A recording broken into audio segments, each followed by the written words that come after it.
Here in my hands is a little birdie. He flew into our house in the jungle.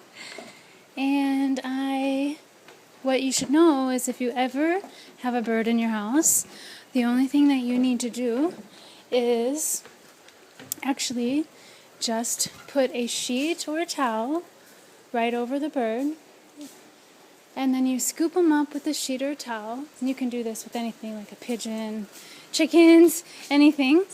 And then you take them outside and you lay down the sheet or the towel, and you just slowly lift it off.